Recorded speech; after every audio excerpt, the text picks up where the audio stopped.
everyone, so today I want to talk about the 1992 film Howard's End. Now, I guess there were three reasons why I wanted to watch this. The first one is the fact that it's an adaptation of a work by Forster.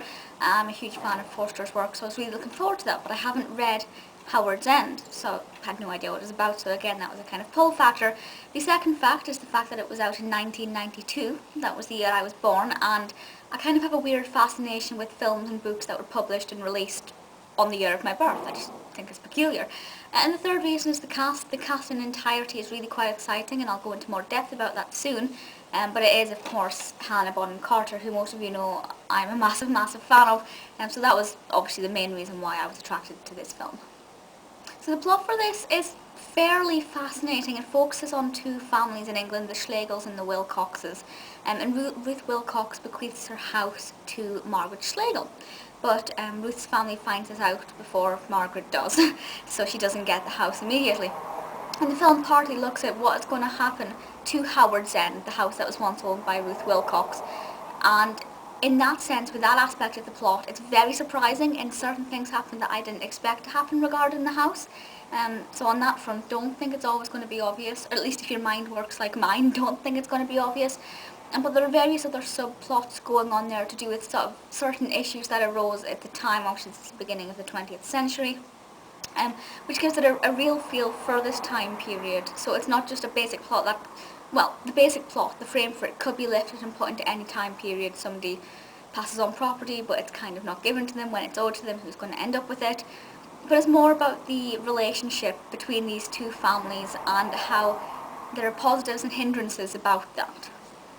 The plot, as I said, is fairly interesting, but it's, personally for me, nothing that was overly compelling. I wasn't too sucked in with the narrative development. It was enjoyable, don't get me wrong, I enjoyed it in parts, and I was never really thinking this is boring, because I enjoyed it. However, it is for me the characters, their personalities and the way they developed alongside the narrative that made it quite interesting for me.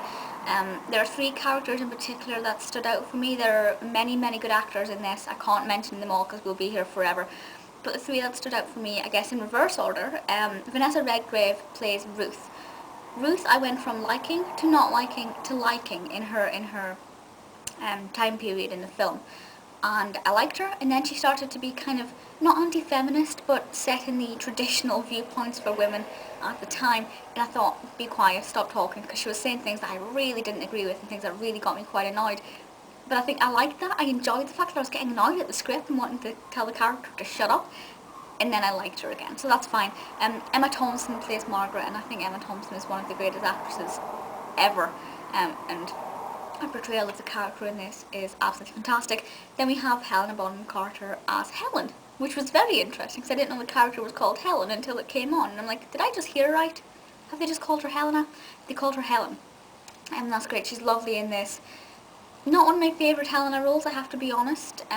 The character, however, is very lively. She's very outgoing, very, very fascinating character, and I think she's very likeable. Some may say she's a bit in your face, and the same character traits can be found in her mother, in Margaret, but it works very, very well with the plot and the situations. I think she's great. The film is directed by James Ivory, who directed A Room with a View, which Helena was also in, and he directed Maurice, which I haven't seen, but I've heard absolutely fantastic things about, as well as several other things. The directing is beautiful. With this kind of thing, you're never going to get massively intricate, explosions and things like, well, you might, but you don't with this. But it's very delicate. I think it really captures, when appropriate, the quaintness of British Englishness, or English Britishness. I just think the beginning of the 20th century is absolutely gorgeous, and it really does capture it.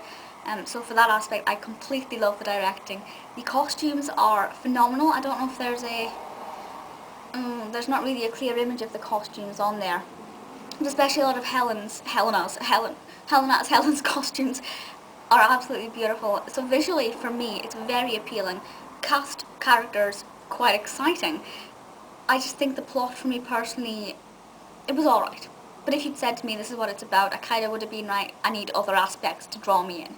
So the plot on its own for me is not a pull factor, but everything else packaged together, it makes for a very, very, very good film. It's just over 2 hours in length, and it is a PG. It's definitely worth getting hold of.